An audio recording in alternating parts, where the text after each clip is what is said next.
Yan, laki. Ito po, maguluto, mainit ka, hindi na mawakan. Ang sarap.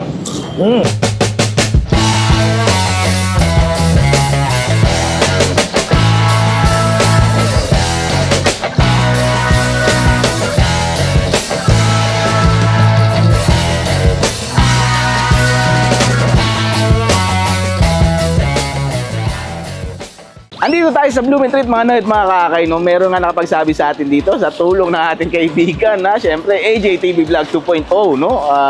May nagtitinda nga daw dito nung okoy, no? Paborito nating mga Pinoy. At lumpiang Shanghai, pati yung lumpiang toge, no? Ayan, aalamin natin kung ano ang istorya nito. At bakit isa sa mga legendary 40 years na nagtitinda na daw. Tara, punta natin siya. Ma'am, kayo po yung nagtitinda ng okoy? Hindi po. Ay, hindi pala siya. Sorry po, sorry. Ayan, si tatay, no? Tawag nga sa kanya, kilala siya si Papi. Tama, no, Paps? Tawag si... Bakit Papi ang tawag sa'yo? Wala, bansaglaw nung anak ko. Ayun. At totoo ba, 40 years ka na nagtitinda ng okoy? Oo, dito sa Blooming. Dito sa Blooming Treat, ha? Saan ka, Paps, nag-umpisa una na nagtinda? Sa Blooming Treat mismo, palengke. Palengke. Ngayon, wala ka na doon sa pwesto na yon. Meron pa rin. Meron pa rin. Umaga. Pag umagat, lumilipat-lipat ka. Sa hapon dito ka na. Okay, ha? Ano ang sikreto, Papi? Bakit 40 years? Hindi ka nagbago ng tinda, yan pa rin. Wala, ito lang kasi pinamana ng lola ko eh. Ayun. Ayos. Yung recipe sa lola pa galing yan, Paps. 1946 pa to. 1940s pa. Wow, grabe. Hindi mo kinasawaan, no? Hindi. Ang galing, ha? At bukod dyan sa okoy, meron ka pang ibang tinda. Ano pa iba, Pap? Gagawa rin kami ng sa ngayon walang mga matamis, mga dessert. Meron din. Yenong bangos, imbutido, morcon, mga ganun.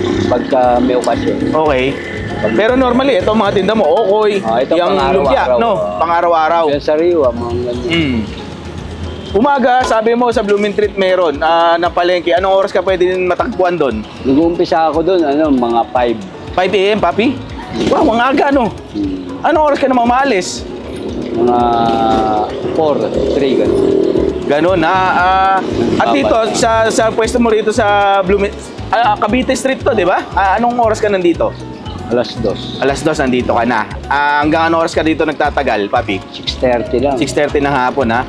Ito ba, bukod sa merienda, ginagawa ding ulam ng mga Pilipino? Oo, naman. Yun, ha? May nakapagsabi sa akin, Papi, isa daw sa parang kakaiba mo rito yung sauce mo ng lumpiang Shanghai. Ano ba ang sikreto dun? Nilalagyan lang siya ng na pineapple. Pineapple. Ayun pala yun. And then, ang okoy, syempre, traditional ang gawa mo. Merong kalabasa. Hipon. Tapos hipon. At yung pinaka parang, ang tawag mo dyan sa ganyan, yung parang harina yan, no, Papi? Yan, no? So, ganyan kasimple, mga Noid, mga kakay, makikita nyo. Isa pa natuwa ako nung habang nagluluto si Papi dito. Yung plato mo, putol. No? Ano ang dahilan? Bakit putol yung plato? Tinadya lang para yung... Mas madaling ilaglag. Madaling ihulog. Ayun, ha? Naku, sa mga gusto pumunta rito, mga Noid, mga kakay, ang eksaktong lokasyon ni Papi sa palengke, saan ka matatagpuan doon? Sa Sulo. Sulo. At dito naman sa Cavite Street, kantong-kanto lang, no? Ng Cavite Street, corner, Rizal Avenue, no, Papi? Sa Labinyo. Yan, no? Makikita nyo siya tuwing hapon. At anong araw nga pala, Papi, bago ko makalimutan, anong araw ka nagtitinda? Lunes hanggang Biyernes lang. Pag Sabado, Linggo, wala. Wala. Ito, Paps, para lang alam ng mga taong pupunta rito at gustong bumili, no? Magkano ang presyo ng okoy? 30 lang, isang piraso. 30 isang piraso, ha? Tapos yung lumpiang toge, 10. 10. Sa lumpiang Shanghai, 5 piso. 5 pesos. So, 5, 15. At itong okoy, 30 pesos na merong hipon, no? Yun nga, sariling timpla, galing pa sa lola ni Papi. Siyempre, tikman na natin yan. Yan. Alam nyo, mga Noid, mga kakay, chef, kasi si Papi, pangalan tunay niya, malupit, bang mga, alam mo yung pinapagawa ng arkong ganon, Antonio, Don Antonio Kasahe. At yun si Papi, mag-isa lang kasi siya. Mula kanina, Mula kanina nung nagsimula siya rito, nakita ko siya, chef, nagbubuhat nitong gamit niya, mag-isa niya. Lilipat niya. Oo, isa nalabas niya doon sa malapit lang naman tirahan niya rito. Kaya lang mag-isa Sinita niya, dyan, oo. nagbubuhat nitong mga mesa, paninda, no? Kaya ito, dito na kami, nakapwesto na kami. Tulungan natin si Papi. Antonio Kasahe, siyempre, chef. Kuha kita ng Okoy, ha? Yan. Laki. Ito po, ibabayaran natin siya, pa. Mainit. Mainit, bagong luto, ha? Oo. Yan. Normally, ang pinaglalagyan ni Papi dito, yung paper bag, yan, no? Oo. Sa paninda. Pero kasi kaya ako humingi ng Bango. plastic kasi para mahawakan namin kasi susukaan siya, eh. Oo. Andun yung suka, pwede kang humugot ng suka doon. Para... Reko, bagong luto, mainit ka, hindi na yung mawakan. Init na. Bagong luto po. Yan, fresh na fresh. Bagong luto. Hindi ko muna susukaan. Tignan ko lang siya ba. Init. Kalabasa. Oh, malutong. Ang sarap. Ang sarap ha. Ano siya? Meron. Para sa akin, classic na okay natin mga Pilipino. Doon yung kulay niya, medyo madilaw, no? Iba kasi ang preference eh. Meron mga orange nito, chef eh. Oh, yun. Ang tayo doon ka, chef. Ito ang suka eh. Wala pa nakabalot eh. Ito na tayo. Nga, may baya ka, papi. Alagyan tayo ng suka, oh.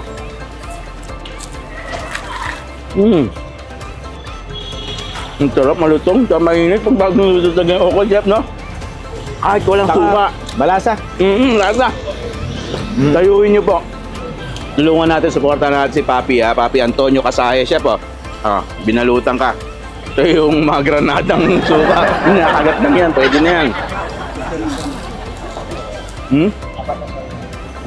Double check po itong Okoy na to. Hindi ko natitikman yung lumpia at saka yung kangay, eh. Ba? Yun yan. Alex. Bef. Tama lang. Wala rin suka. Ito nga yung sinasabi niyang isa pa sa dinadayo-dayo daw dito yung suka. Suka daw, eh. Ang sarap, ah. Malutong. Ngayon lang ko yata nakakain Okoy na malutong. Crunchy, tapos yung lasa niya, Ang ganda ng timpla. swak. Swak ang lasa. Hindi siya mabigat na Hindi. maalat o hindi. Ganda rin yung suka. Nagko-compliment. Solid, ah.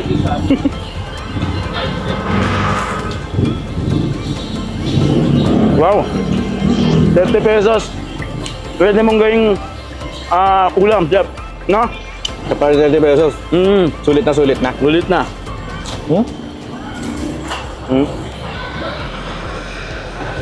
Budget friendly.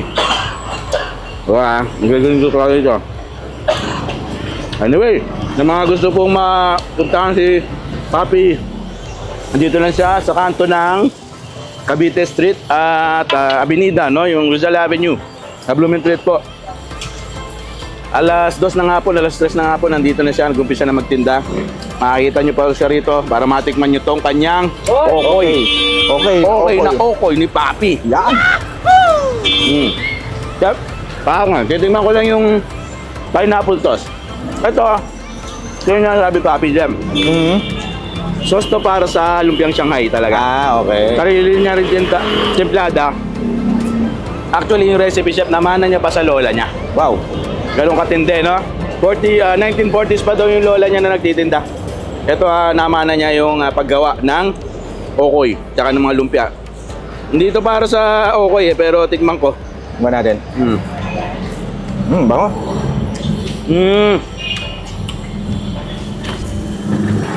Sweet pineapple taste. Galing, ha? Nilalagyan ng pineapple juice. Yun. Tap. Anyway, mga noit, mga kakay, para makabakbak tayo na maigi rito Oo. at medyo dumadami na rin ang tao. Maraming salamat naman po sa inyo sa araw na pagsama sa amin sa episode na ito. Siyempre, AJTV Vlog, chef, no? Tumulong sa atin dito. Kasama natin ngayon. Makikita tong si Okay na Okoy ni Papi. Ayan, ha? Supportahan po natin si Antonio Kasahe, no? Isa sa mga talaga nga naman legendary. 40 years in the industry of making this kind of food, no, chef? Banga, paalam na tayo. Maraming salamat po sa inyo lahat. Bago pa magkagulo. Mabuhay po kayo lahat. Ako po yung lingkod si Bedex. Kasama pa rin si Chef PJ. Pero, okay na okay, papi. Yan. Mahal. Bye! Turismo Akainiso, Akainiso.